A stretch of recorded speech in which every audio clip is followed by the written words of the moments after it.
You're about to be entertained by some of the biggest names in show business. For the next hour and 30 minutes, this program will present in person such bright stars as Fanny Brice, Groucho Marx, Ezio Pinto, Jane Powell, Hanley Stafford, David Bryan, John Agar, Frank Lovejoy, Jimmy Wallington, Meredith Wilson. and my name, darlings, is Tallulah Bankhead.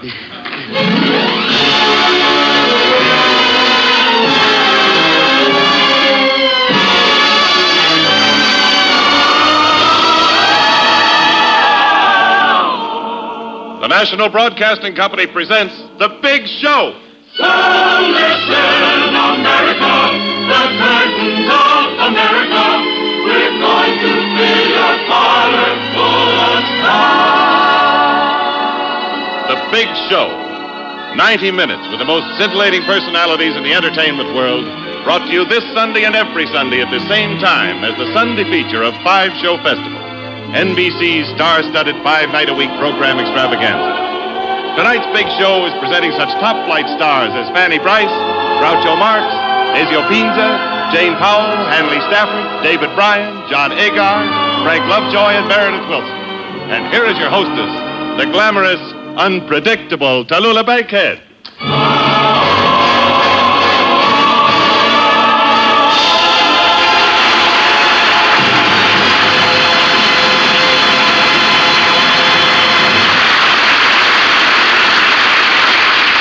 Well, we're back again this week with the second of our series of star-studded programs. Last week, New York, this week, Hollywood. I just want to say one thing about our last big show, and then we'll forget about it. We loved your letters, and we'd like to have you continue writing us. I am most grateful for the comments of the press and public, and I want to say in all humility that I couldn't possibly have lived up to the notices if it hadn't been for my material. Hattie Carnegie made me a gorgeous gown of the finest material she could find. As for the comments of some of my friends who thought I was nervous on the first show, well, I want to say that I wasn't the lit beast nervous. Well, I was as cool and as calm as I am right now. Well, so much for the first show. You've just heard the names of the stars on this week's show, and you think that all there is, sweethearts. I fooled you, didn't I? You thought I was going to say darlings. Well, just listen to this line up next week. Bob Hope, Jimmy Durante, Eddie Cantor, Jose Ferrer, Perry Como, Mindy Carson. Nothing but the cream of show business. That's NBC. Nothing but cream. I guess you think we're aiming rather high, but we always try to hit our marks. Groucho Marx, that's me.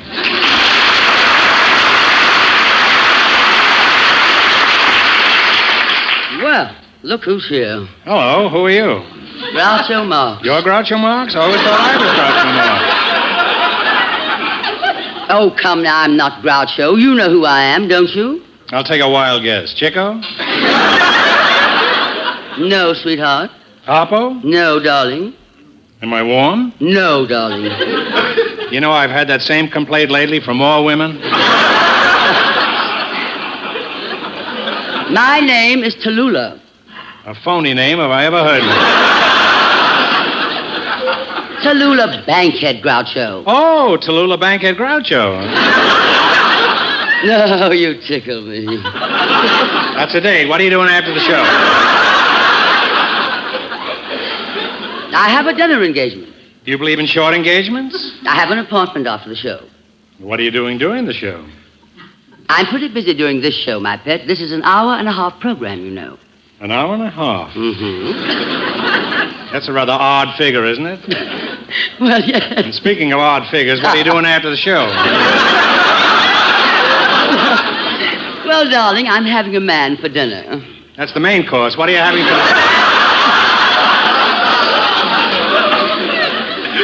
Well, we're going to Ciro's for dinner. We're having pheasant under glass. You wouldn't consider a peasant under glasses, huh? Now, look here, my sweet. I'm getting a little bit fed up. And you haven't eaten at dinner yet.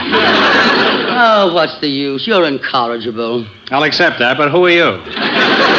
I'm a fan of yours, Groucho, and I've always adored you. How can you say that? We haven't even been out together. So what are you doing after the show? I told you I'm busy. How about before the show? Before the show, I had a malted milk. You mind if I join you? I'm trying to tell you as gently as I can. I can't see you before, during, or after the show. Well, now that you've given me the brush, how about you and me going out and painting the town red? And you're just the one to do it, aren't you, Carl? Carl, I'm Groucho Marx. And now, if you don't mind, I'd like to go on with the show. Go right ahead. Ladies and gentlemen, we have so many stars on our program. Tallulah. I used to know a Pullman car named Tallulah.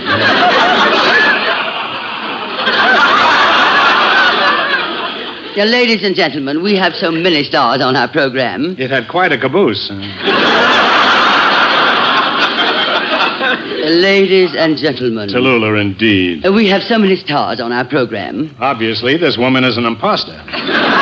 Ladies and gentlemen, we have so many stars on our program. Who sponsors this program? We have no sponsor. Ladies and gentlemen. No sponsor?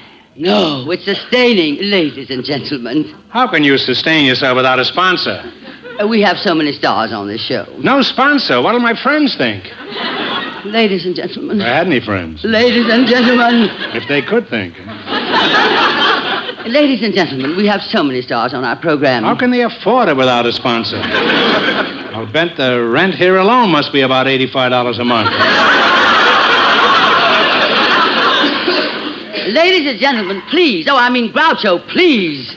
How can a big hour-and-a-half program like this go with all these big stars go on without a sponsor? We'll give it some class. We'll have it sponsored by the Plebo Company. But, Groucho, what is the Plebo Company? Who cares? There must be a company named Plebo. And if there is, we'll send them a bill for it. Now, who were you trying to introduce? Meredith Wilson and his orchestra. Okay, commercial. Ladies and gentlemen, Meredith Wilson and his orchestra are brought to you by the Plebo Company, America's foremost manufacturers. The Plebo Company has been manufacturing Foremost for years. Try a Foremost, or better still, try the large economy size, the Five Most. Remember, when using Foremost, use caution. Caution comes in 6 delicious flavors. So, ladies, if Foremost persists, see your doctor. If your doctor persists, use caution.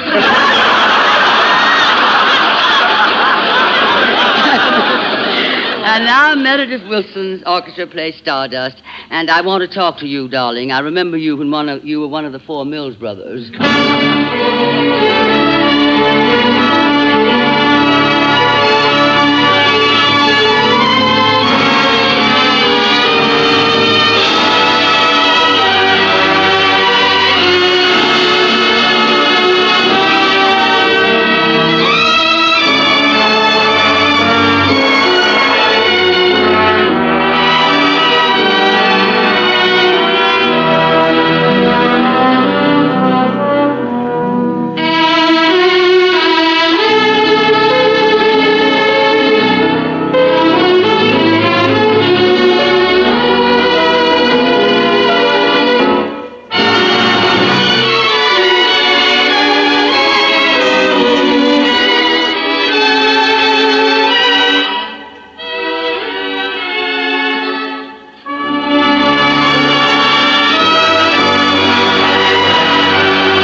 warning will remain. My stardust melody, the memory of love's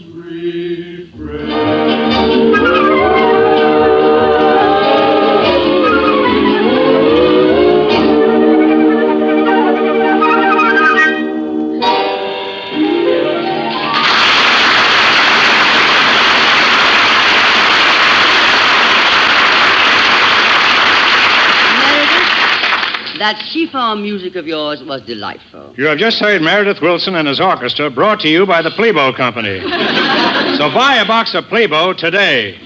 And if you are not satisfied, return the unused portion of the product, and the Plebo Company will return the unused portion of your money.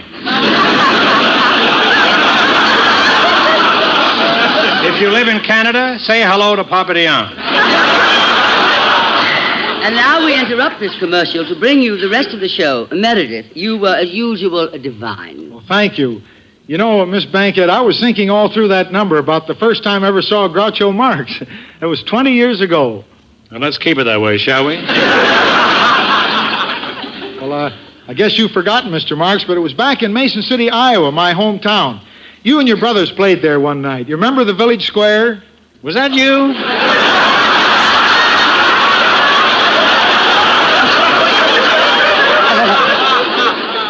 Well, I'm glad to see you again, Meredith. Meredith, sweet, we have a big show to do here. Well, I just wanted to tell Mr. Marx about a funny thing that happened when Mr. Marx played there that night. I went to see him with my girl.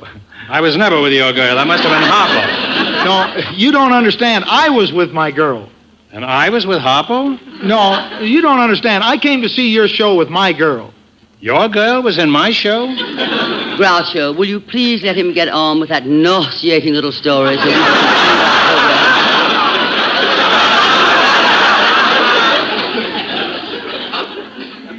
Thank you, Miss Bankhead. Because a very funny thing happened that night when I came to the show with my girl. Her name was Renee. She later became Mrs. Wilson. That's very funny. Groucho, there's nothing funny about it, and you know it. I know it, and you know it, but does he know it? Oh, if you think that's funny, wait till I get to the funny part. You'll notify us when you get to it, won't you, Mary? A postcard will do. Oh, I'll telegraph. I'm sure you will. Well, we got to the theater, and no sooner had we got seated when Renee, she later became Mrs. Wilson, she asked me to get her a box of confections. So I went out to the lobby to get it, and when I got back, some other man was sitting in my seat next to Renee, who later became Mrs. Wilson. So I said to him, I says, I believe you're sitting in the wrong place. And he looked at his ticket stub, and sure enough, he was sitting in the wrong seat. He had the third seat in row G, and I had the third seat in row E. Isn't that interesting?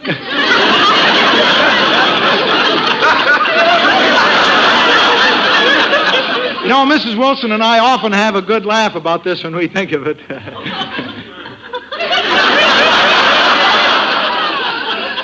Your witness, Tallulah. Meredith, I'm sure it's quite all right for you and Mrs. Wilson to enjoy these riotous laughs in the sanctity of your own home. But we have a distinguished cast of actors ready to go on with an exciting excerpt from the new Warner picture, Breakthrough. And to bring it to you, we have the stars of the picture, David Brown, John Agar, and Frank Lovejoy. Wait a minute, you can't have a cast like that sustaining? Oh, no, not again. Commercial. This program is brought to you by the Plebo Company, makers of that famous after-dinner motor oil. 50 years ago today, the Plebo Company opened its doors to the public. And today, just as it was 50 years ago, is November 12th. Plebo will save you efficiently. It'll save you promptly. Try Plebo. It'll save you right.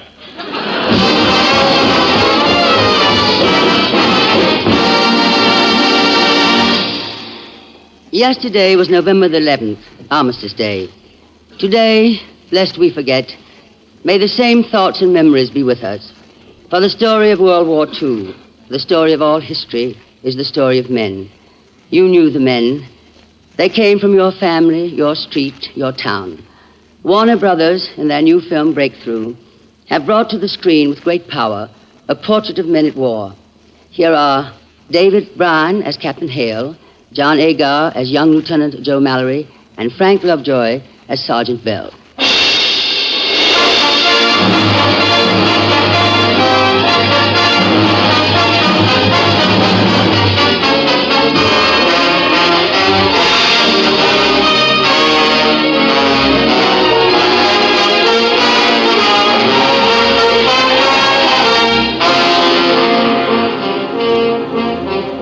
My name is Bell. Our unit was in England training. We knew the big push was coming somewhere, sometime. But in the middle of the big war, there was a little war. A war of nerves between Captain Hale and Shavetail Lieutenant Joe Mallory.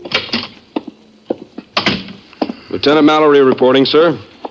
Well, I suppose you think you're a hero for saving Finley's life today in battle practice. I know I should have used the red flare for cease firing, sir. But I saw Finley lying there, and I knew the Bangalore torpedo was about to go off, and... Knock it off, Mallory. Yes, sir. One guy. For one guy, you risked the lives of every other man in the platoon. You were supposed to shoot the red flare to stop the covering fire. If Sergeant Bell hadn't used the red flare, if he hadn't more sense than you've got, every guy would have stood up and been gut shot by our own machine guns. Have you thought of that, Lieutenant Mallory? Yes, sir, but Captain... You're at attention, Mallory. Oh, you look great on paper. Great. But not when the chips are down. I ought to reclassify you and send you back where you came from. But there's no time. No time. A big one coming up and I get you. Mallory? Yes, sir? The men you're commanding, that was my platoon. I fought those guys over Africa and through Sicily. With leadership, it's the best rifle platoon in the Army. I ain't gonna let no second guesser foul him up. Is that clear, Mallory? Yes, sir. I'm keeping a sharp eye on you, understand? You foul up again by so much as a whisker and I feed you to the birds. Fort Benning. All right, dismissed. Right then, the lieutenant proved that he had good sense, even if he was only a shavetail, because he went out and hunted up his sergeant, which just happened to be me. He found me down in the village in a pub. I want to thank you for shooting off that flare, Sergeant. It's all right, Lieutenant. The old man just let me have it. Good. Is he always that tough? The old man isn't tough, Lieutenant. Get down under that rough crust and he's sentimental. You know what I mean? Maybe you're right, Sarge. But so far, that's a side of him I haven't seen yet.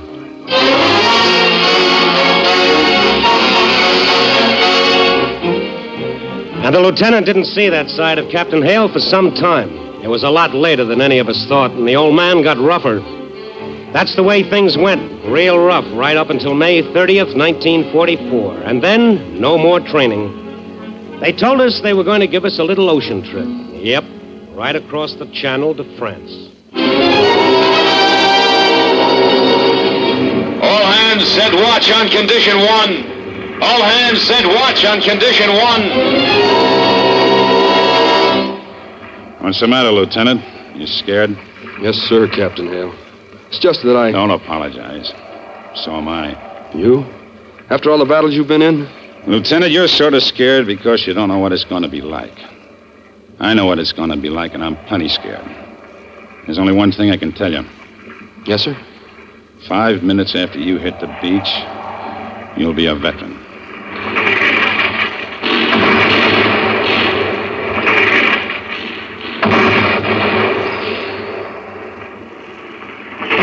You know, Captain Hale, I never figured on anything like this when I was teaching English back at Central High. I figured I'd... I don't want to know anything about you, Lieutenant. Sir? Whether you're married, got a girl, a mother, or a father, or anything else. But you understand? But, Captain... The less I know about you or anybody else, the better I like it, see? Then I don't have anything to remember. Is that clear to you, Lieutenant? Is it clear? Yes, sir. Now hear this. Now hear this. Proceed with landing plan able. Proceed with landing plan able. Good luck and God bless you. So they set us down on a section of Omaha Beach called Easy Red, and they said to us, fellas, Easy Red is all yours if you can take it. Well, we took Easy Red, and it was red all right after we got there. But it wasn't easy.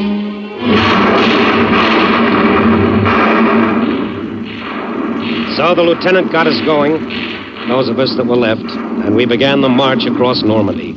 A correction. We got down on our bellies and began to crawl across Normandy. And, brother, I'll never forget those hedges. What are you stopping here for, Mallory? The Krauts are up the other way.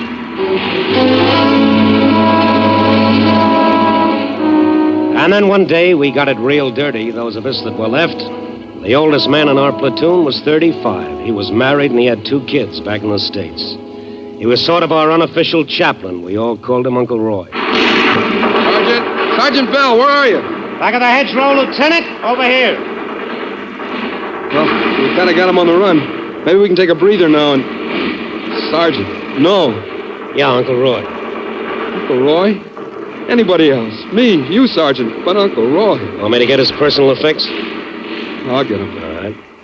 Look, a little piece of shrapnel went right through his wallet, into the picture of his wife and kids.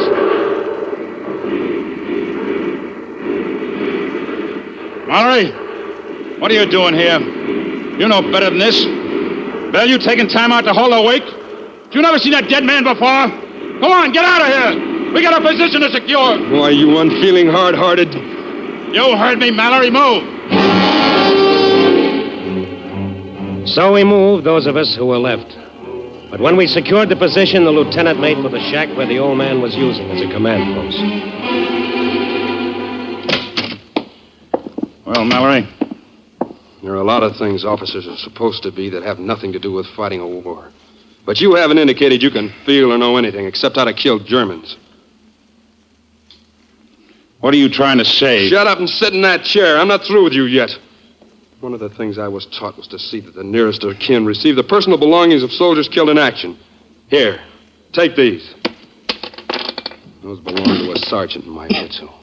A guy named Henderson. A guy everybody loved. What do you mean? Just what I said.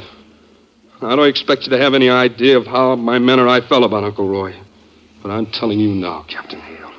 If you don't see to it that his wife gets this stuff, I'm going to kick your brains out. What you feel about him. How long have you had that platoon? 3 months? I've had it for 3 years, you hear? 3 years! The little kid, Tony. That's his picture. Anthony John Henderson. After Helen's father and Roy's grandfather. He was only a year old, Mill. Maybe he wasn't even quite that when Roy joined the outfit. I remember how Uncle Roy and me scrounged all over Tunisia trying to find a Christmas present for the kid in 43. For Annie and Helen, too. You're not old enough to teach me how to feel about Uncle Roy Henderson.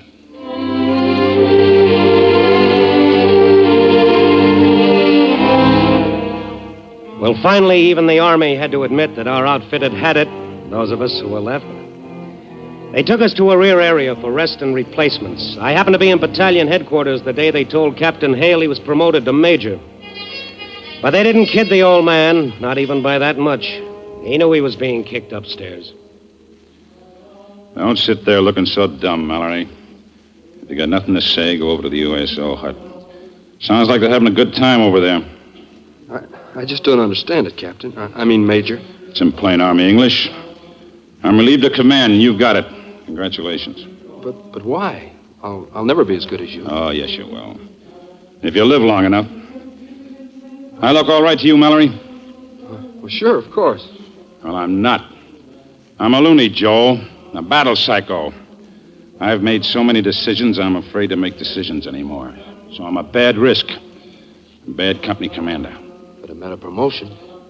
And it means no more decisions. It's the way I got the company, Joe, in North Africa, right after Kasserine Pass. Murray Fraser was my CO then. He lost 2 full platoons. Only mine and Wendell's were left, and not much of us. It was at a battalion meeting, and Murray began to cry, see? Not loud or anything. Just crying. Well, I've never done any crying, Joe. You'll be a good company commander. I want to give you some advice. Don't get to know your men, Joe. It's knowing them. Knowing what they are and what they want to be. All about their wives and their sweethearts. That's the stuff that wrecks you, Joe. That's when if they bleed, then you bleed. And if they die, a little piece of you dies, too. That's the puzzle, Joe. The Army teaches you can't make men fight for you unless you get close to them. And once you get close to them, you don't want to make them fight, Joe. Figure out the answer to that, and you'll not only stay healthy, you'll probably end up a stinking general. Here, Joe. There ain't no stores around here where you can buy these silver bars, so here. That's the one I wore at Kasserine Pass. Okay. That's all.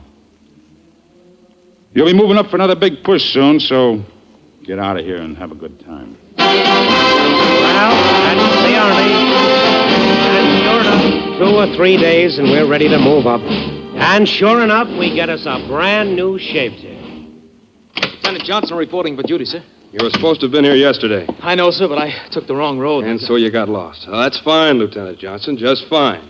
I suppose you're straight out of OCS at Benning. Yes, sir. They're really shipping him out of there fast now. I was only allowed a 24-hour pass to see my wife in New York before the... Knock it off.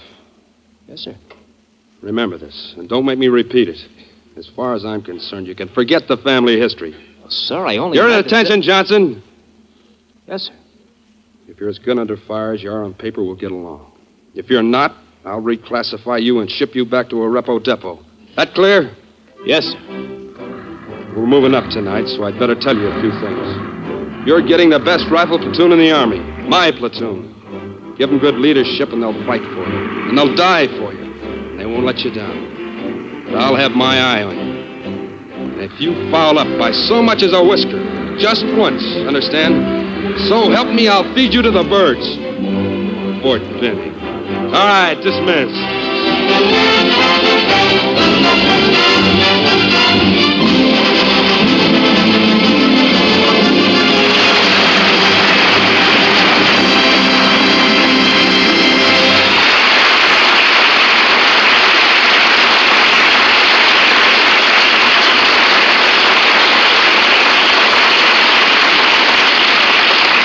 Congratulations to David Brown, John Agar, and Frank Lovejoy for a memorable performance of Warner Brothers' Breakthrough. Oh, boys, you know Groucho Marx, don't you? Of course. Hello, Groucho. Glad to see you. I enjoyed the performances you boys gave. Now, how about being good soldiers and saying a few words on behalf of our sponsor, the Plebo Company? How about it, Dave Bryan? Well, I'd be glad to, Groucho. I have been drinking Plebo for years. I have always relished its rich tanginess, its tangy richness, its mellow goodness, its good mellowness, its heavenly smell. It smells to heaven. And how about you, John Agar? Certainly, Groucho. I've been smoking Plebo for years. Whenever I feel tense, I light up a Plebo. And I've always found that wherever people congregate, more folks are lit up than anybody else. And you, Frank Lovejoy? Well, I always shave with Plebo because of their money-back guarantee. If you're not satisfied, you can get triple your money back by writing to the Plebo Company, Newark, New Jersey, Post Office Box 27. I'll repeat that address. The Plebo Company, Houston, Texas, Post Office Box 36. You, Tallulah. If you don't stop interrupting the show, darling, I'm going to get my double-barrel Plebo and shoot off both of your pointed little heads. You have just heard an unsolicited testimonial by Miss Tallulah Bankhead of Montgomery, Alabama, second baseman of the New York Giants. And now the Plebo Company, makers of money, relinquishes its time for a special announcement to radio stations everywhere. This is NBC, the National Broadcasting Company.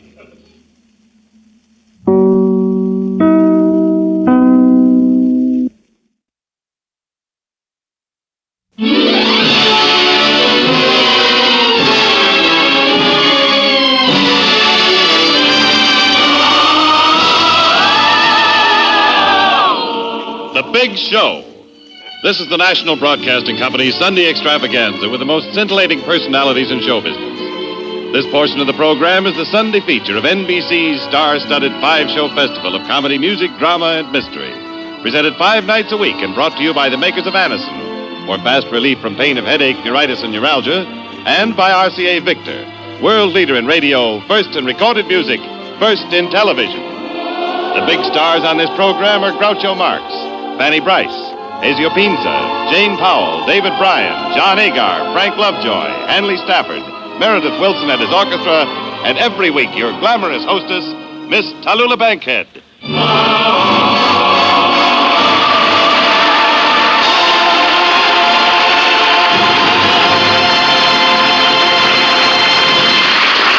And this is where I get my kicks out of being mistress of ceremonies on this show. Because by arrangement with Metro-Goldwyn-Mayer, producers of The Miniver Story, starring Greer Garson and Walter Pidgeon, I'm about to introduce a man who brought a new kind of romance to Broadway. Not the typical musical comedy youth with padded shoulders and the you can be taller than she is shoes. Here was the kind of romantic singer who would appeal to us girls who were more mature. Oh, I beg your pardon, I mean to you girls who are more mature. Now, of course, you know who I mean, darling.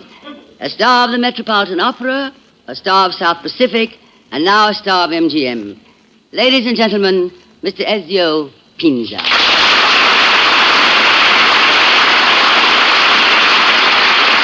Good evening, Miss Bankhead. Good? It's enchanting. What a career you've had, Mr. Pinza. Or should I say careers? Opera, musical comedy, RCA records, and now motion pictures.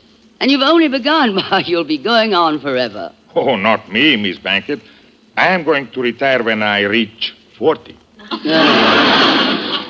I'm going to retire when I reach 30. If you will reach a little higher, I will reach a little higher. All right, then, darling, when I reach 31. All right, when I reach 41. Well, stop staring at me. 32. 42. 33. 43. 32. 44. 31. 45. 30.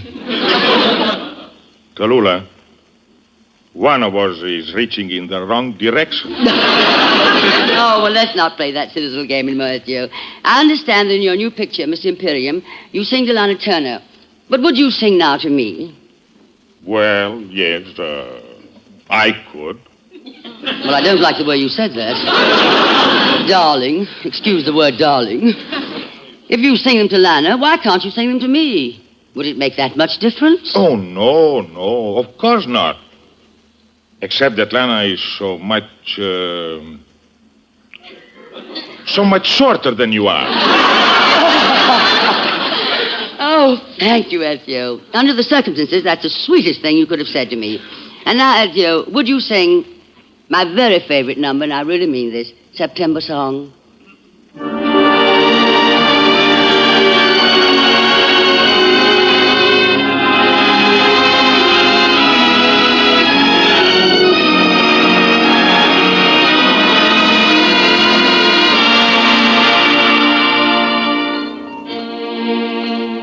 When I was a young man courting the girls, I played me a waiting game. If a maid refused me with tossing curls, I'd let the old girls take a couple of whirls, while I plied her with tear in lieu of pearls. And as time came around, she came my way. As time came around, she came. Oh, it's a long, long while from May to December, but the days grow short when you reach September. When the autumn weather turns the leaves to flame, one hasn't got time for the waiting game. Oh, the days dwindle down to a precious few,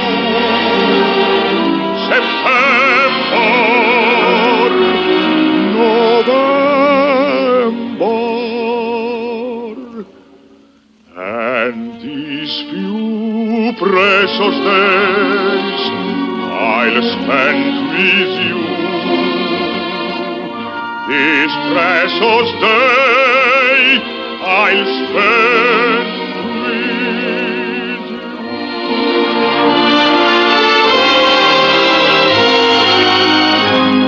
Oh, it's a long, long while from May to December, but the days grow short when you reach September, when the autumn weather turns the leaves to flame. One hasn't got time for the waiting game. Oh, the days twinkle down for precious you. September.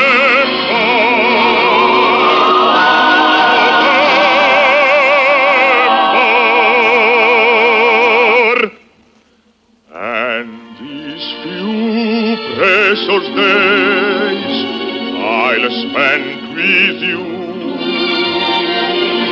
These precious days I'll spend with you.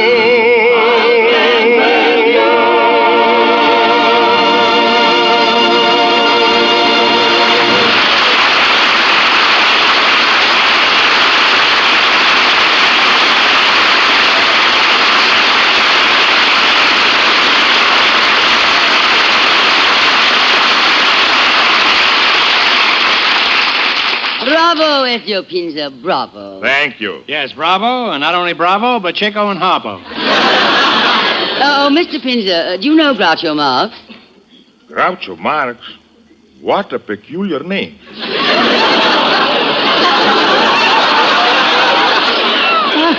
Look, Izzy.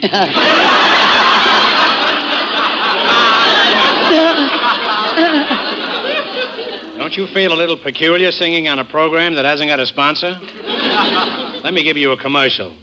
The Plebo Company... Groucho, darling, we happen to have a sponsor now. Oh, you mean there is a Plebo Company and they called up? Oh, no, Groucho, but there is a Whitehall Pharmacal Company, makers of Anacin. And they have a message of interest to everybody. You mean a brief message. That's what they always say. We now bring you a brief message from our sponsor. Arrive safely. Let her follow. Well, this message I have is a brief message, but it is important. If you suffer from the pains of a headache, we urge you to try the remarkable product this program features, Anacin. Anacin is like a doctor's prescription. That is, Anacin contains not just one, but a combination of medically proven active ingredients. The relief these tablets bring is not only effective, but often incredibly fast. Many of you I know first discovered Anacin through your own dentist or physician. But if you have not yet used Anacin, we urge you to try these tablets the next time you are in pain from a headache, neuritis, or neuralgia. You will be delighted with the results. Try Anacin on this guarantee. If the first few tablets do not give you all the relief you want as fast as you want it, return the unused portion, and your money will be refunded. You can get Anacin at any drug counter. It's spelled A-N-A-C-I-N. Easy-to-take Anacin tablets come in handy boxes of 12 and 30 and economical family-size bottles of 50 and 100.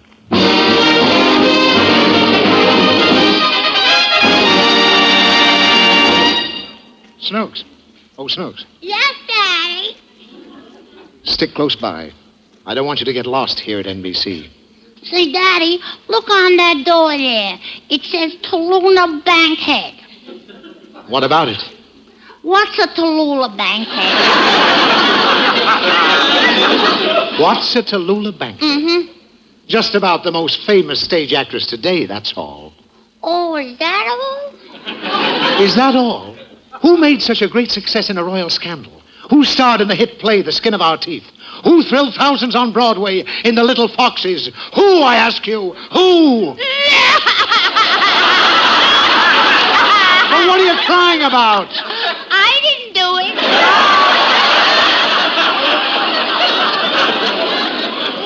I know you didn't. Tallulah Bankhead did. Why, when she's on a stage, nobody can even come close to her. When she delivers a speech, audiences don't dare breathe. You mean even her best friends won't tell her?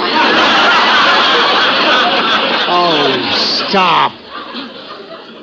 I mean that she's so good she's without an equal. What an actress. When she plays a love scene with a leading man, how she carries off a part. Well, which part of him does she carry on? Don't be silly.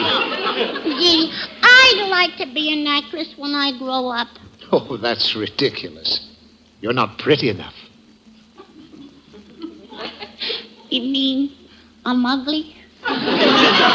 Well, at least it's a clean-cut ugliness.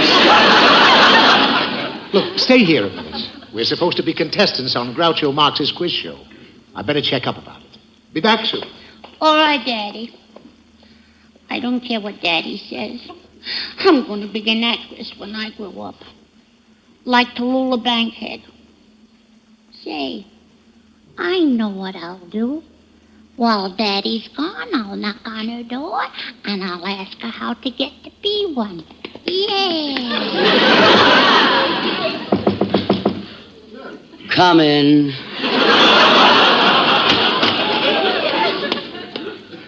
Hello, Miss Bankhead. Can I ask you something? Please take those sweaty little paws off my Hattie Carnegie gown.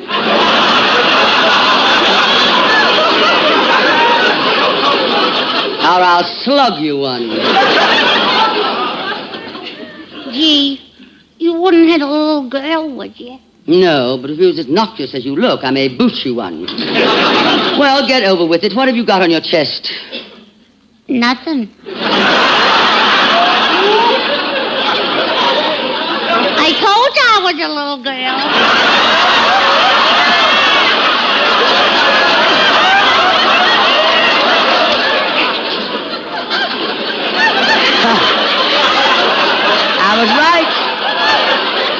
I was right, this darling is obnoxious. I mean, what do you want to ask me? Well, how can I get to be a big actress like you? Don't be ridiculous, my dear. No one can be like me. Sometimes I even have trouble. If that's all that's worrying you, goodbye, darling. But I want to be an actress when I grow up. Oh, are you going to grow up? Yeah. I should think you'd be discouraged enough already. Gee, maybe Daddy is right. I guess I am too ugly to be an actress. Your father told you that? Yeah. Why, the nerve of the man. But that's what they told me. That's what my father told me when I was a kid. It really soured me. Yeah, it sure has. I meant at the time. Well, now, don't you believe it, darling. You can be an actress if you want. You're not ugly. Yes, I am. Even you said so before. And it's true. At parties, boys never call me in for kissing games. They don't like me. Oh, boys, what do they know? They know they don't like me. I'm ugly. Yes, I am. Darling, as much as I hate to let my good side come out, let me tell you something. Now, you're not ugly. Well, not for the stage, anyway. You see, for the stage, there are many different kinds of beauty. Now, for instance, there's a delicate beauty. Of course, that's not your kind. And then there's an exotic beauty. What kind am I? You? Well, you have the kind that's known as ugly beauty. That's a kind? Well, what I mean is that when a really fine actress plays the part of a beautiful woman, she has the personality to make an audience believe she actually is beautiful. In fact, many great people have had that ability. Who, for instance? Well, take Abraham Lincoln. He was homely, but because he had such a wonderful, sincere personality, his homely face became beautiful to everybody. Now, do you understand? Yeah, and I feel better already. Oh, you do. Yeah. You know what? Only yesterday a boy said I looked like Abraham Lincoln. Good heavens, there is a resemblance. Well, look here, Abe. I mean, darling. Yes, Miss Bankhead. Now, don't worry. If you really want to be a great actress when you grow up, you can. Gee, thanks, Miss Tallulah. You're just wonderful. Fine. Now run along. You're starting to bore me. Good heavens, this child is obviously going to grow up to be another Betty Davis.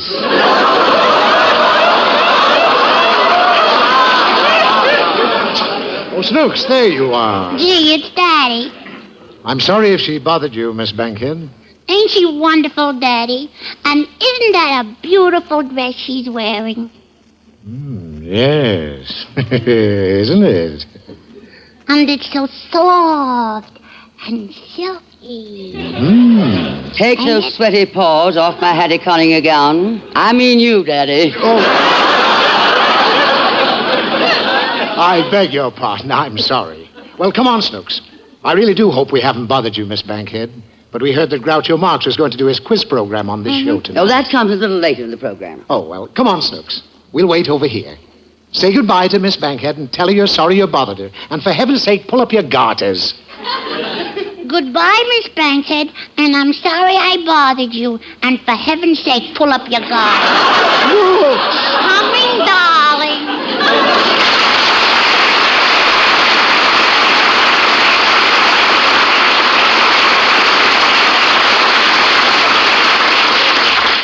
I could have sworn I knew that child about 30 years ago.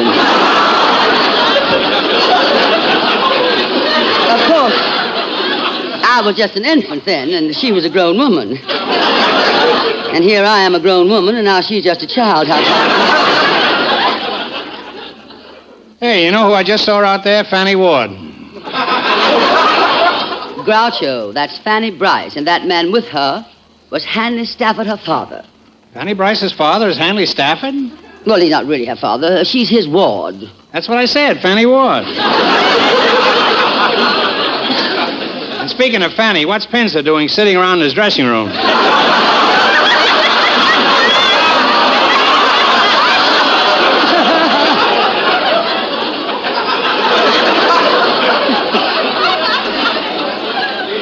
Why isn't he down here singing Some Enchanted Evening? Mr. Pinge is not singing Some Enchanted Evening on this program, darling. Well, somebody's going to sing Some Enchanted Evening in this darling program, even if it's only darling me. Wilson with 2 L's. How about a darling chorus?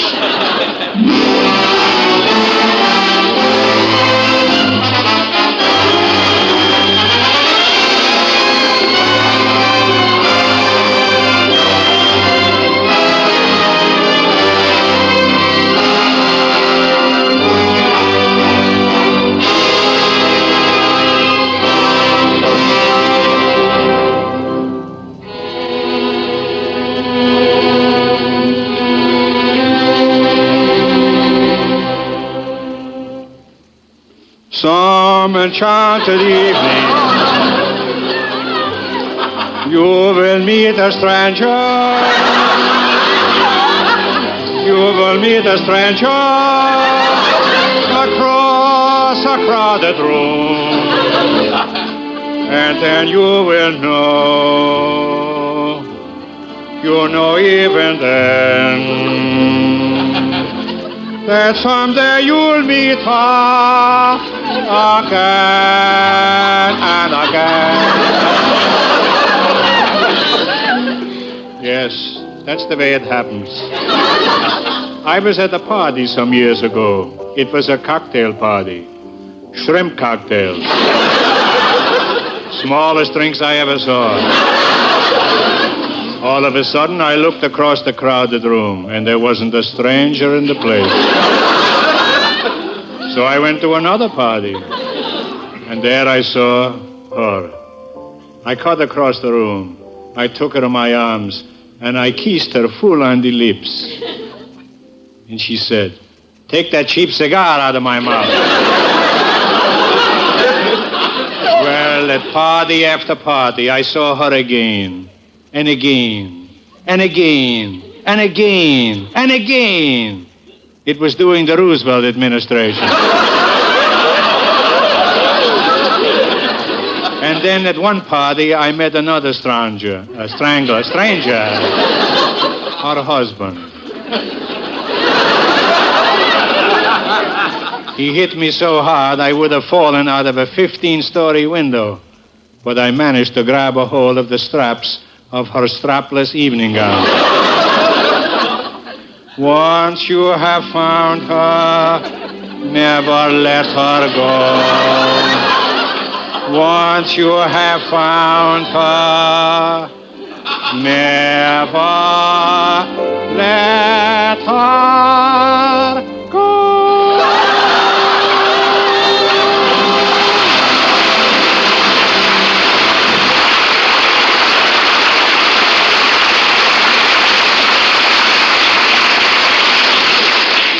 Groucho, that was divine. I could have sung louder, but I didn't want to make a bomb out of Pinza.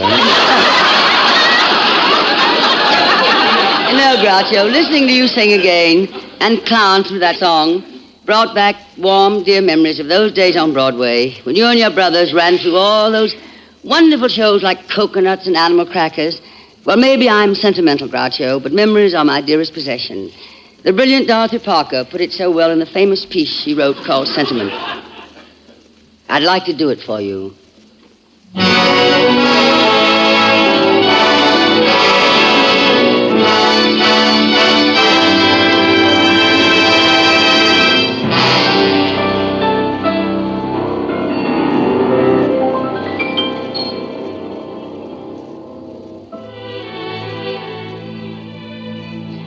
Somewhere on the tip of your heart, in the shadow of memory's tomb, is the vision of somebody you once loved, or somebody who loved you.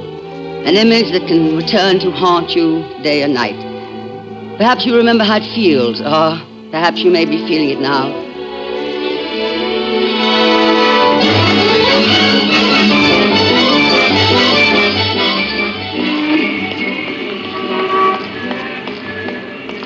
Taxi, lady? Taxi? Oh, yes. I did wait, didn't I? Yes. Where to, miss? Oh, anywhere, driver, anywhere. It doesn't matter. Just keep driving. This is better than walking. It's no good my trying to walk. There's always a glimpse through the crowd of someone who looks like him. Someone with his swing of the shoulders, his slant of the hat, and I think it's he. I think he's come back, and my heart goes to scalding water. And the buildings sway and bend above me. No, it's better to be here. But I wish the driver would go fast, so fast that people walking by would be a long gray blur. And I could see no swinging shoulders, no slanted hat. Why is he stopping? Oh, the light. But it's bad stopping. Still in the traffic like this. People pass too slowly, too clearly. And always the next one might be... Oh, of course it couldn't be. I know that. But knowing it doesn't keep me from hoping. Does it show on my face? Does it show to the people who can look in and see me here? They can see if I cry. Oh, let them. Let them, it doesn't matter. Let them look and look and look and look. Just even you poor, queer, tired old woman. My hat's pretty, isn't it? It's meant to be looked at. Big and red and new, while your poor hat's all weary and done with. Don't let it fool you. Red isn't gay. Red's for mourning. Scarlet red for a love that's dead. Didn't you know that? She's gone now. The taxi's moving again. And she's left behind forever. Wonder what she thought when our eyes and our lives met. I wonder if she realized how quick I'd be to fling away all I have if I could bear in my breast the still dead heart that she carries in hers. She's done with hoping and burning, just as I must someday be done with them. But when? How long? This is the sort of thing he hated so in me.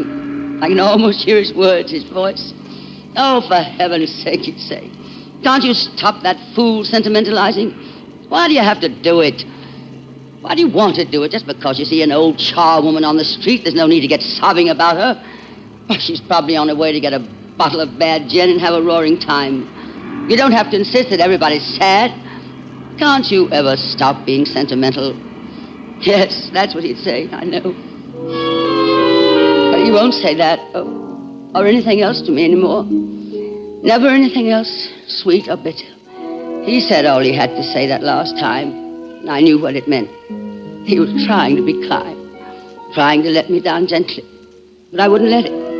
I wanted him to suffer a little too. He said, of course I'm coming back. Don't go making a national tragedy of it. It's nothing to cry about. I'll be back. I'm not going away forever.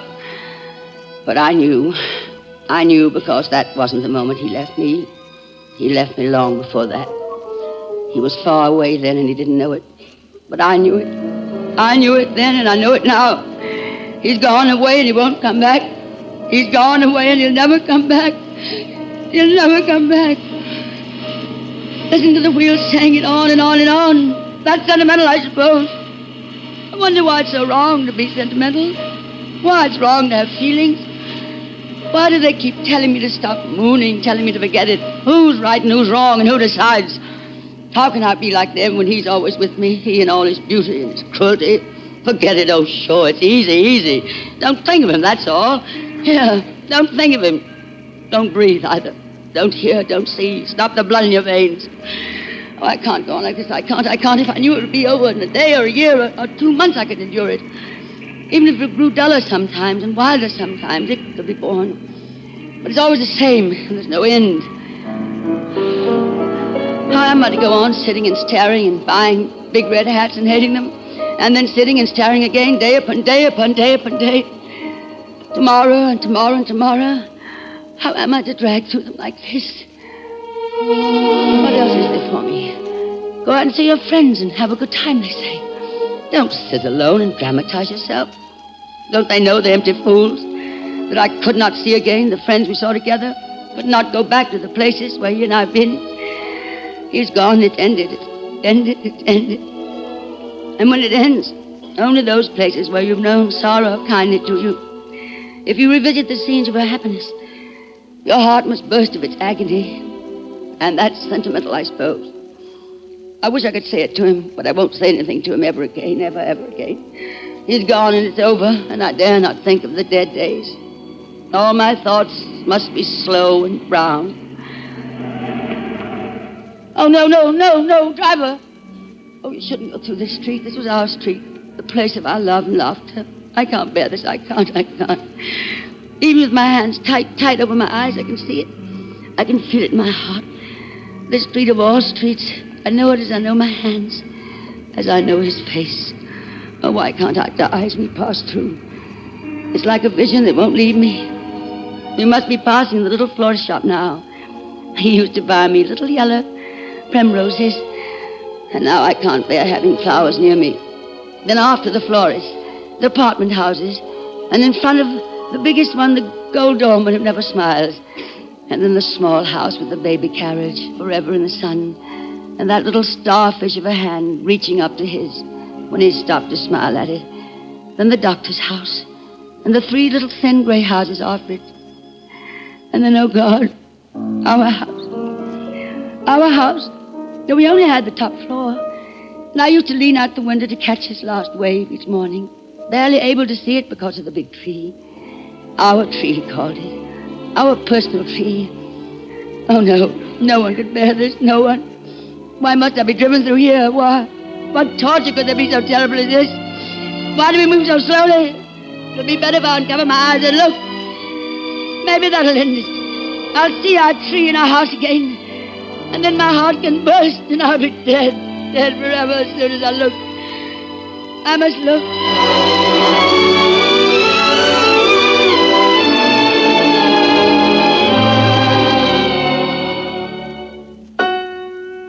But the tree is gone. It's gone. And they've cut down our tree. Our tree. And where are the apartment houses? Where's the florist shop and our house? Where's our house? Where, driver? What street is this? 65th. Oh, I'm nothing. I'm sorry. Thank you, driver. I thought it was 63rd.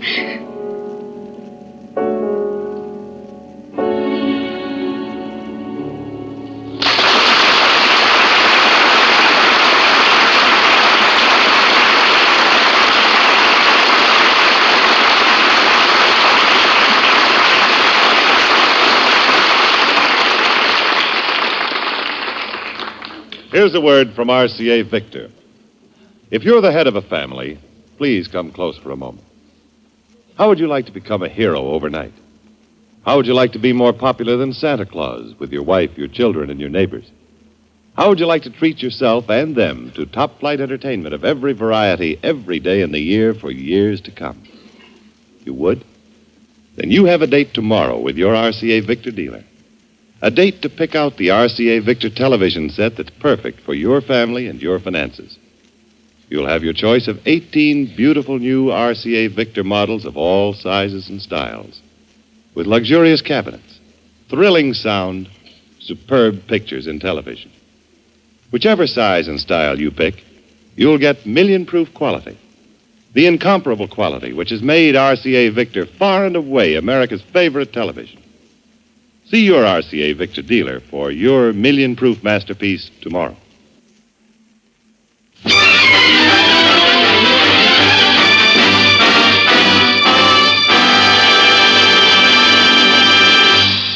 And now, ladies and gentlemen, I want you to meet Metro-Goldwyn-Mayer's beautiful and talented young singing star, Miss Jane Powell.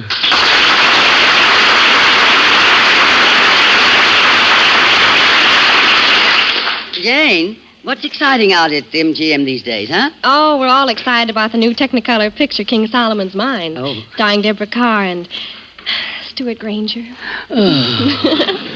Oh, yes, I've heard it's wonderful, darling. Oh, you know Groucho Marx, don't you? Yes, I do, Miss Benson. Then I'm sure you don't want to speak to him. Meredith, how about some music for Jane?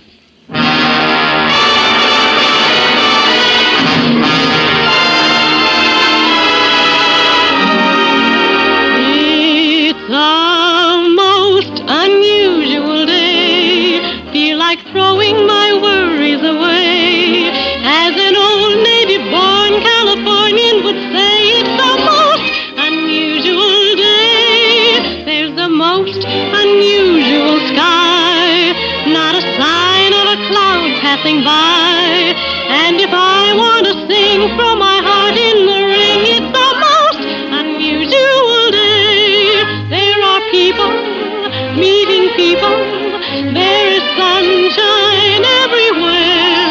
There are people greeting people, and a feeling of spring in the air. It's the most unusual time. I keep feeling my temperature climb. If my heart won't behave in the usual way, oh, there's only one thing to say. It's the most unusual day. There are people meeting people. There is sunshine everywhere. There are people greeting people, and a feeling of spring in the air. It's the most unusual time. I keep feeling my temperature climb. If my heart won't behave in the usual way, oh, there's only one thing to say. It's the most unusual. It's the most unusual. Most unusual. There is love everywhere on this most unusual day.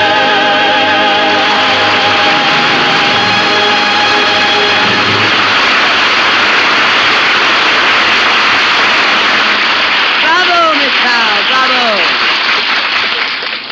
Yes, not only bravo, but Ezio. Well, thank you, Miss Bankhead, and you too, Mr. Marx. Just call me Tallulah. All right, Tallulah. And now, Miss Powell, may I call you William?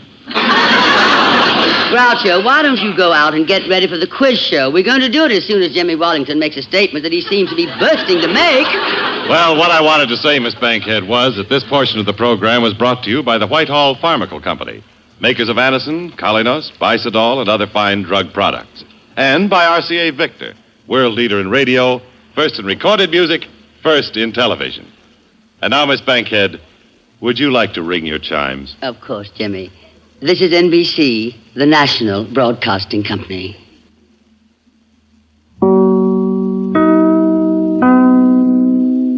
Orchestra leader, Miss Tallulah Bankhead and Mr. Meredith Wilson, meet Groucho Marx. Welcome to You Bet Your Life. An actress, Miss Tallulah Bankhead. That's a rather unusual name, isn't it? Which one, Tallulah or Bankhead? I mean the miss. An attractive girl like you, not married? I am married to the theater. Well, congratulations. May all your dressing rooms be little ones.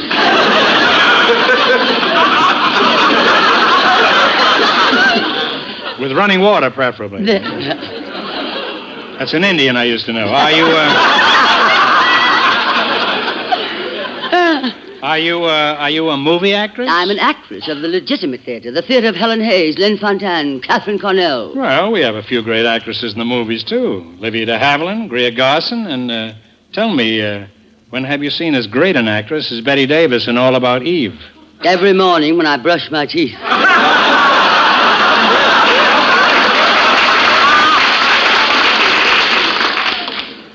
What I started to ask you was, what play were you ever in? What play? Why, I have been in Let Us Be Gay, The Little Foxes, The Green Hat, Her Cardboard Lover, Lady of the Camellias, Rain, Private Lives.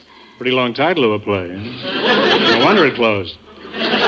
Tell me, Miss Bankhead, while you're out here in Hollywood, why don't you try going into the movies? I have been in movies. I made a picture called Lifeboat. Lifeboat with raft? I'm your guest. I laugh politely. Mr. Wilson, let me get to you. You're an orchestra leader? Mm-hmm. Just what instrument couldn't you master that made you become an orchestra leader? Well, most all of them, I guess. Well, where did you start your career as an orchestra leader? Oh, well, I started out originally in a little town in Iowa. Mason City, Iowa, to be exact. Well, a lot of great orchestra leaders started out in small towns. There was Abe Lyman of Illinois.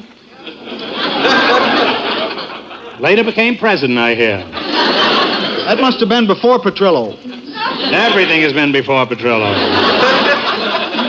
Yes, I guess so. Miss Bankhead, let's get back to that Broadway play, the one with the long title. That was not one play. Those plays represent my career in the theater. Great plays by great playwrights who were gracious enough to make me the star of their work, and for whom I toured this country over. Acclaimed by the critics, feted by the public in every town and hamlet who packed the theaters to the rafters to see my performances, except Sapupra, Oklahoma.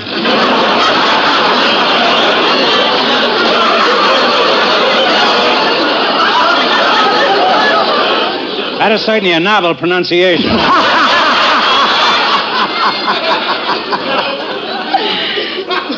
What happened there, Miss Bankhead? Betty Davis.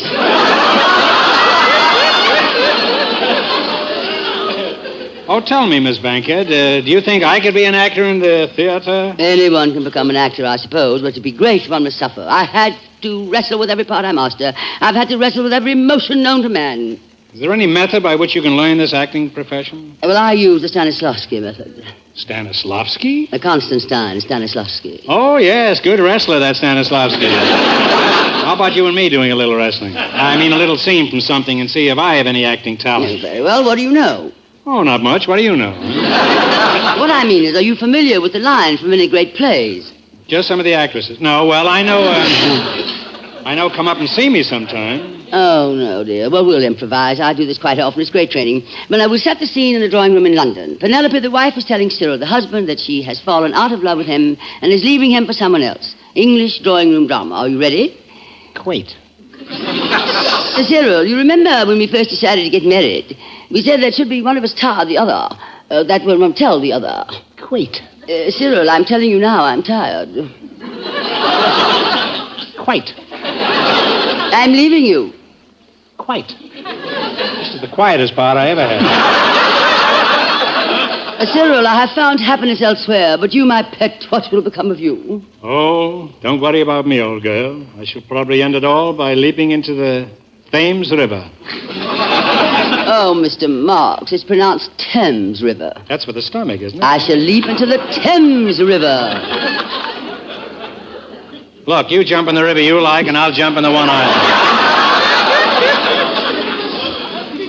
Well, enough of this one-night stuff. Let's play You Bet Your Life. Wilson, you can wake up now. Oh, I started out in Mason City, Iowa, and I was... Now we're ready to play You Bet Your Life. And I see you've chosen first names of famous movie stars. I'll give you the last name. You supply the first name.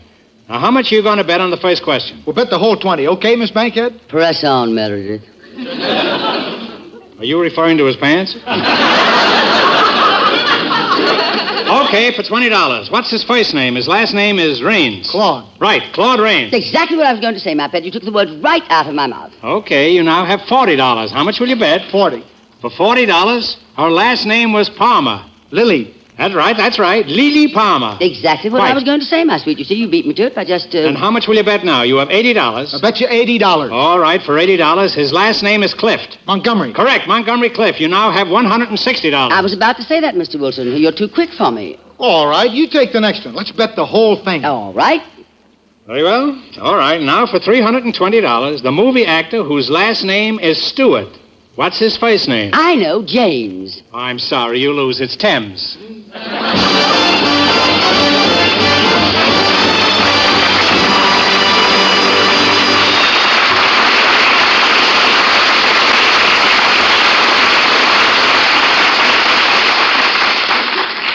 For our next couple, Groucho, we selected from our audience a plantation owner and a young singer, Mr. Ezio Pinza, Miss Jane Powell. Folks, beat Groucho Marx.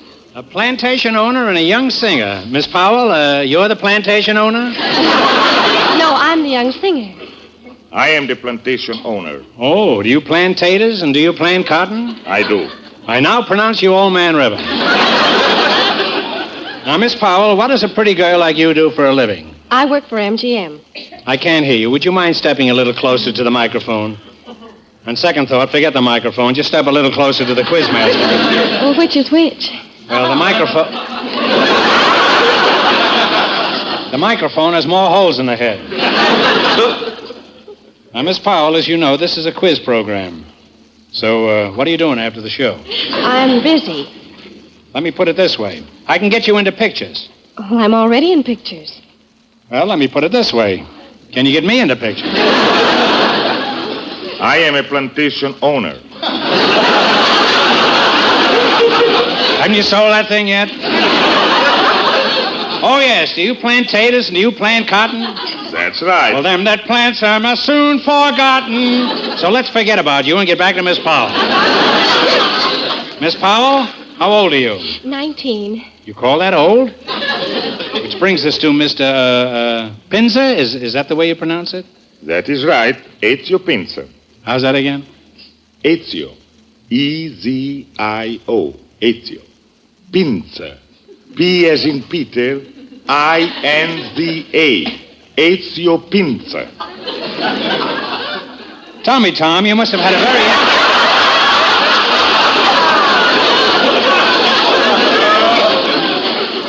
You must have had a very interesting background. Now, tell us something about yourself. Don't you think Miss Powell is a beautiful girl? Yes, I do. But I thought you wanted to talk about my background.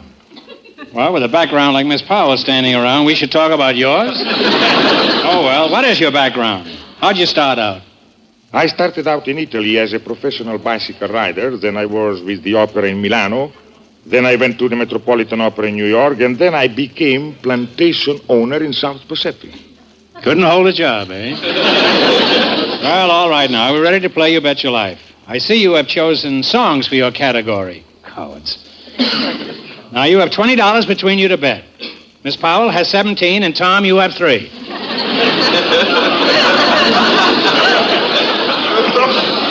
Now, I'll sing the beginning of a song, and you have to finish it. Ready? How much of your 20 will you bet? We'll bet $10. Very well. For $10, sing the rest of the song that starts out this way. 1. Was that all you're going to sing of?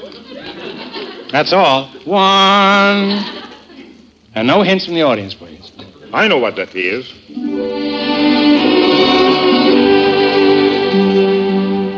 One dream in my heart. One love to be living for. One love to be living for. As nearly was mine. One girl for my dream. One partner in a paradise. This promise of paradise. As nearly was mine. Close to my heart she came, only to fly away, only to fly as they flies from moonlight.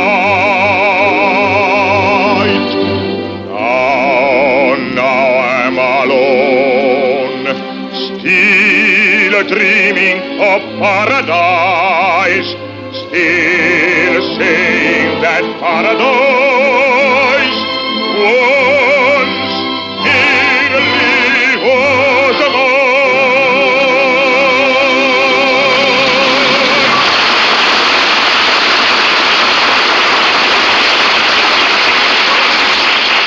No, I'm sorry, but that's the wrong answer, the song that starts with 1. The song I was thinking of was Wonder Who's Kissing Her Now. Now you have $10 left. How much of the 10 do you want to bet? All of it. All right, finish the song that starts with sweet. Sweet? That's right, sweet. Oh, I've got it. Sweetheart, sweetheart, sweetheart, will you love me ever? Will you remember the day when we were happy in May, my dearest one? Sweetheart, sweetheart, sweetheart, though our paths may sever, through life's last vain endeavor, will you remember?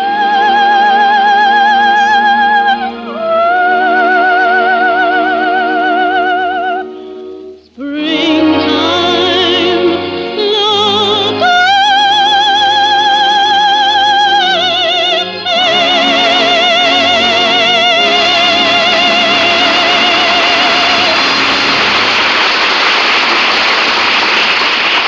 Groucho, come over here. I love you, dearly. No, What a hit no, you've been on I'm this sorry, program. but you're wrong. You're wrong. Wrong?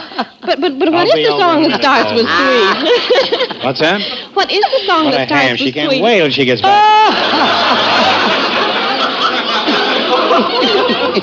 I'm sorry, but you're wrong. I'm going to keep saying that. Wrong? But what is the song that starts with sweet? Candy and cake. I'm sorry you lost all your money, but for being such good sports, I'm going to give you each a DeSoto Plymouth car and a lifetime supply of money. Better luck next time.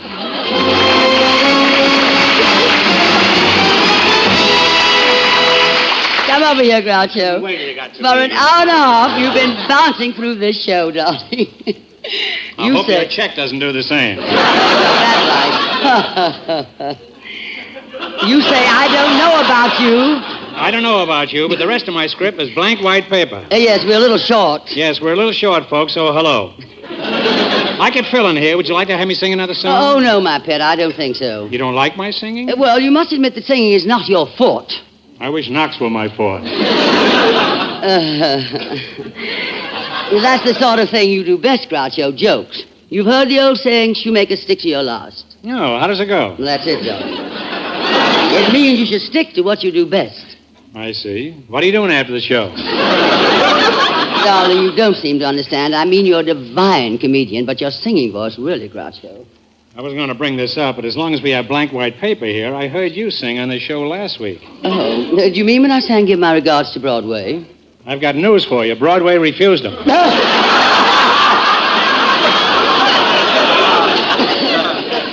And Herald Square turned him down, too. Now, don't go talking about my voice. How about your voice? Just a minute, Costello. Critics everywhere Have you been at it all this time? I certainly have. Everywhere they've said that I have a sterling voice. Flatware, eh? Me flat? Okay, meet me at Me Flat right after the show. After all, darling, I just wrote an article on music in this month's Flair magazine. An article about Louis Armstrong. Why should I discuss music with you? I started out with the Metropolitan Opera Company in New York. A prize in each and every package, and if you hold a little ring after the light... Well, I'll leave it to Meredith Wilson. He should know. He's a musician. Meredith, my sweet, come here. Tell me the truth. Now, what did you think of my singing last week? Be brutally frank. Brutal. Well, darling, if you'd only played in the right key. Well, if you'd let me have your key. I give my key to no man. Well, Miss Bankhead, how can I play the song for you if I don't know what key it's in? Well, no one has ever complained of my voice before. I wish you'd hear me in the shower. And this is the dame who'd give her a key to no man. Now, do me a favor, Meredith. Would you ask your orchestra if they would play Give My Regards to Broadway? I want to sing it again right now. Now, just to prove a point to Mr. Marx. Certainly. Gentlemen, would you play Give My Regards to Broadway for Miss Bankhead? She wants to sing it again to prove a point to Mr. Marx. Oh, no. Boys for me. All right, darling.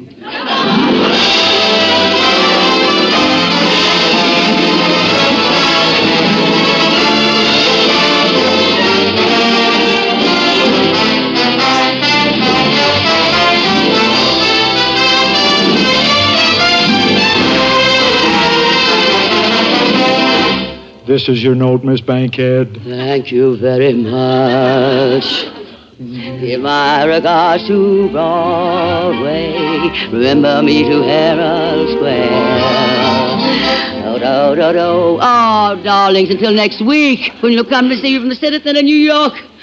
Good night. Groucho Marx appeared tonight through the courtesy of the DeSoto Plymouth Steelers of America. This is NBC, the National Broadcasting Company.